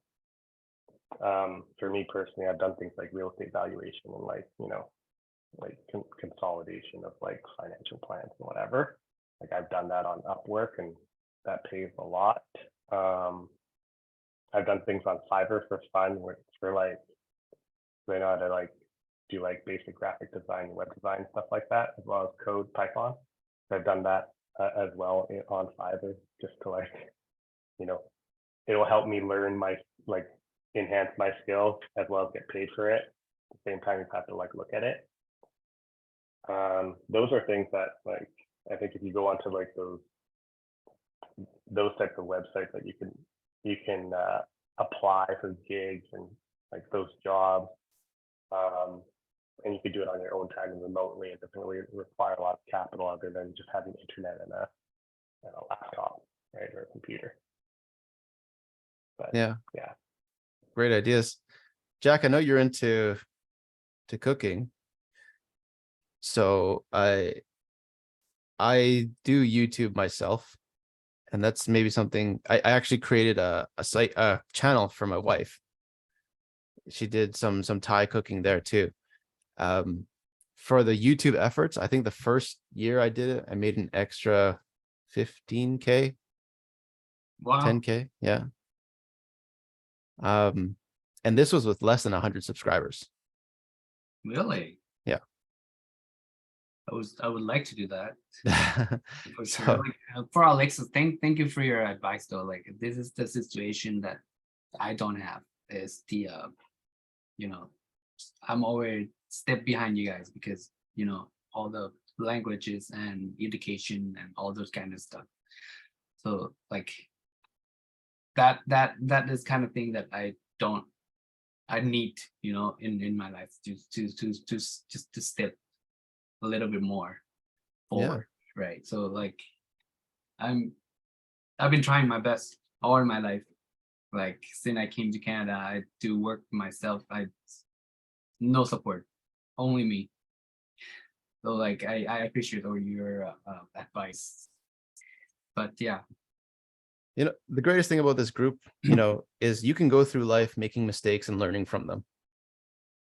But here, there are very few shortcuts in life where you can take 6 guys and take all their mistakes and learn from them at the same time. Okay. So, like I said, wherever you want to go, we can help you get there a lot faster because we've either gone through it or someone that we know has gone through it. And you're never going to feel alone, or you're never going to feel like, I don't know what the hell to do, because there's always ideas to work on. And you don't have to guess and test or A/B test most of the stuff because a lot of us have done it already. Right. With regards to your language, I don't think that's any barrier at all. Like, you speak perfectly good English to get through with doing any of these things that we've suggested. Sometimes when I speak English, I have to translate in Thai and also translate back in English. This is kind of like, back and forth, taking a lot of time. That's totally fine too. But yeah, for YouTubing, I've been trying with my friend, but it didn't go well. So maybe I can get some suggestions from you or something. Oh yeah. Sure. I mean, I actually taught a course on it. So did you actually? Yeah, Oh. Clement was part of that. There's a lot to know, right? It's not just if you want to make it like a for fun thing, yeah, go ahead. If you want to make money from it, it takes some effort. Right. So, but yeah, just an idea. And in terms of money, I ran a workshop, 10 ways to make money with social media. So then you can do like, sponsorships, courses, book deals, affiliate marketing, all this stuff that has generated income from just social media. And I did it purely because I just wanted to be creative. Like, I wanted to teach people what I've learned, and I still do it here and there. But I'm too busy with this stuff now. So, yeah, it was really good. It's a really good learning experience, and your English gets better. Your presentation skills get better. Yeah. All right, go ahead, Clement. You're up anyway. So. Oh, yeah. Yeah, let's talk more about side gigs and making more money. Yeah. With my time. Cool. So what has worked for you, Clement? And so I know you did Uber Eats. You also sell stuff on Facebook, something like that? No, that's not really income for me. Like, that's like, if I ever see something that's a good deal, I'm like, oh yeah, I could snag that and then, sell it for a little bit more, kind of thing. But yeah, that's not really a full-time thing for me, or even a side gig for me, because that's just not sustainable. I'm gonna have to be on Facebook like the whole time. It'll be like, oh, is there a deal, kind of thing. Yeah, that's not sustainable. I think like the only thing for me that really worked was the Uber, just because that had like direct income. But I can see if I use some of my other skills that Changfoot had brought up, like going on Upwork or Fiverr, like I would be able to make a little bit more there too in the comfort of my own home. It's just the the fact of actually doing it, and not just sitting on the idea and be like, oh, I could start that. I think that's the main thing for me, is that I have a lot of ideas, but I don't put it into action. And yeah, like just like there's something called the affiliate marketing as well, that I was looking into, or drop shipping, those kind of businesses as well. It's just I never really go into action with it, even though I learn everything about it. So here we go. I think we got. Do you feel a challenge coming on, Andrew? Oh dear. Oh yeah. So let's pick a venue, man. You have all the info, you have the know-how. What is the lowest hanging fruit you can do or take action on to generate income? Affiliate, FBA? I mean, right now I'm. Hey, Saku. Hi. How's it playing out the face? um, let's see. The lowest hanging fruit. Well, right now I'm learning about I'm learning about speaking. I'm learning about speaking on stage to get ready for the gala. Good. So just so you guys know, Jack, I think what was there, Andrew and it, this December, I'm hoping to make quite a big Kingsman gala. So typically it's just the guys. We have an award ceremony. We have, hey, you can come too. Don't worry. We have awards because we nominate one of the Kingsmen to come up. There's a high five award and the hero award. I think Andrew won last year and Dave was the other winner. And so we get people on stage. We have a bit of a day session. We have an award ceremony. We have some food. And Jack, I think you would really enjoy it because you're a food man. But yeah, this year we're hoping to have a bigger stage and have Clement and Andrew, which by the way, we need to connect, come on stage and run a little session. So yes, Clement, come on, work on that, those speaking skills. Yeah, so that's what I've been working on. So speaking is actually a very good gig. You know, people can pay you for speaking as well. You can talk about whatever it is that you're passionate about, whether it's real estate or parenting now. Or parenting while doing real estate. Oh yeah, that's a super niche. I think a lot of people would want that. I mean, what do you think, Clement? What do you want to tackle? I think I want to just tackle, the speaking thing first. Like instead of making a side gig income from it, I kind of want to just improve the skill because it's a transferable skill. Okay. And I can use speaking in anything. I Perfect. can use it to make money as a speaker. I could use it to make money in real estate and use that skill to present, what I have to offer to my clients, or even to do YouTube videos or shorts on social media. So I'm all about taking action, Clement. You know me. So I found in my experience, the easiest thing to speak about are the things that you're most passionate about. What's a topic that you can talk about for 5 minutes, no problem? Myself, I'm just kidding. Real estate, I guess, because that's my main focus. And it's been my main focus for the past 5 years. Okay, so but I'm going to come back to the question. This is something you're super passionate about. Like you just found a piece of gold. You got to tell the entire group here, oh my God, you guys got to know this.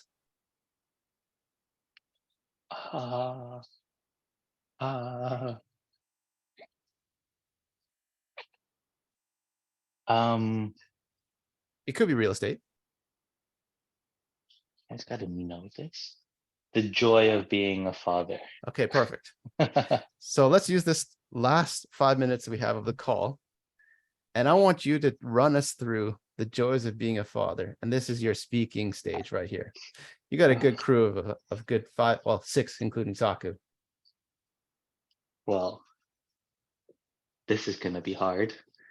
No preparation at all. For sure. That's why you're speaking from the heart, my friend. Okay. And I would actually suggest you, when you look at the screen, can you see Ed? Yes, I can see everybody. Speak to Ed. Oh. Because he's going to be a soon-to-be father and probably could use most of the stuff that you're about to say. Mhm. So Ed's your best friend. You know he's about to have a baby. What is everything you think he needs to know for the first month of having that baby? The first month. Okay. So am I speaking directly to Ed or Oh yeah, speaking to we'll everybody? listen to, but yeah, look at Ed. Okay. Mhm.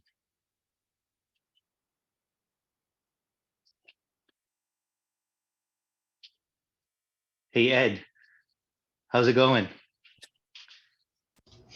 It's good, man. You must be really stressed about being a father right now. And well, congratulations again, just because being a father is such a blessing.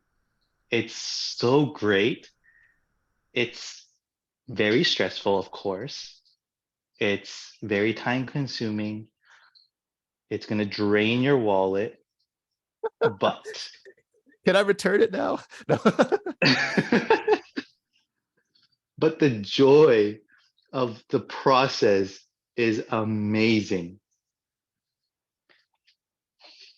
Every time she cries right now, I'm just looking at her and be like, your cry is so beautiful. Everything about her, you're gonna make every baby has a perk, okay? Or you have a perk of what you like too. So for me, I like to smell her mouth. Her mouth is, it smells amazing. It smells like, you know, I can't really explain it, but it smells amazing. And her neck, like I love like, you know, kissing her neck, and she makes this like giggle, the smile, like the scrunchy face, like the loud giggle is what gets me, and I love it so much. And like her belly, you know, whenever I squeeze her belly or kiss her belly, making those weird bubbly noises, because I made that bubbly noise, she's learned to make bubbles. Right now, she's doing bubbles every so often. She's doing like by herself. It's so amazing being a father. And just looking in her eyes, carrying her, even though she's so heavy now, like it feels so good. And I try not to carry her just because, you know, it's going to create the a bad habit of her wanting to be carried later on, as I learned from Alex. This is what he told me. And I can see that already. Like I tell my wife not to pick her up every single time she cries, but she doesn't listen. And now she's, you know, built up that habit, and I can feel it. And she's really heavy. 15 pounds. Okay, if you carry 15 pounds for 5-10 minutes, you'll know how heavy they are. It may not sound heavy, but the joy of it all is great. Every smile, every laughter, it just lights up my heart.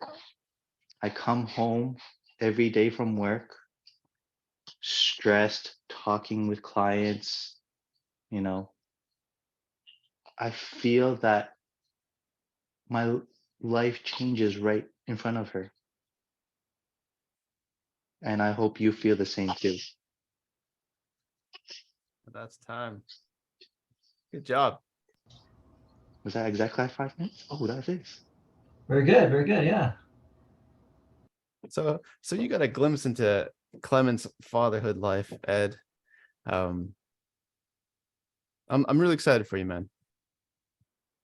I truly am, for you and Apple. It's a big step and a big change. Hopefully today's call helped you a bit in what to expect. What's the biggest takeaway you got today, Ed?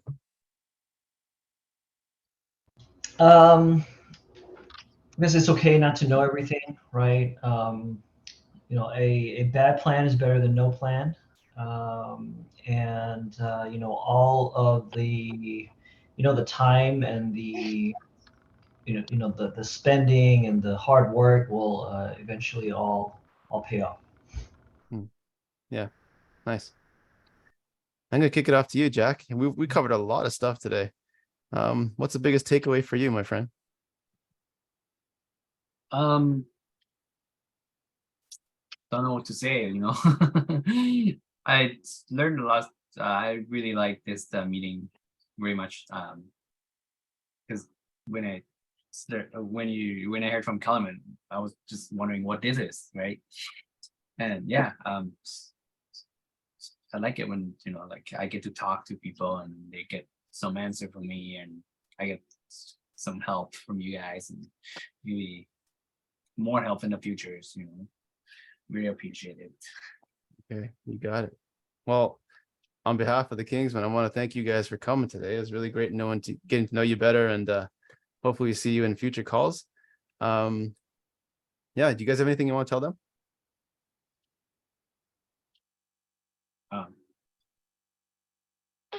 Thanks for coming. Nice to meet you. And really, once again, congratulations to both of you. Really happy for Ed and your child coming. Son or daughter? Yeah, son. Yeah. Well, congratulations again. Cool. Jack, yeah. Nice meeting you guys. And looking forward to seeing you more. Nice to meet you guys. Very busy. Yeah. Great to see you guys. All right. Well, I'm gonna wrap it up there today. That's all the time we have for today, I think. Thank you again, guys, and we'll see you, Clement, Alex, Andrew. See you online. Jack and Ed. Well, I'll talk to you guys soon. We'll set something up. Cool. Jack, do you have a moment? Actually, sorry, after this. Yeah, absolutely. Okay. All right, guys. Happy Sundays. Happy Sunday. See you soon. Bye. Happy Sunday. See you guys. Bye.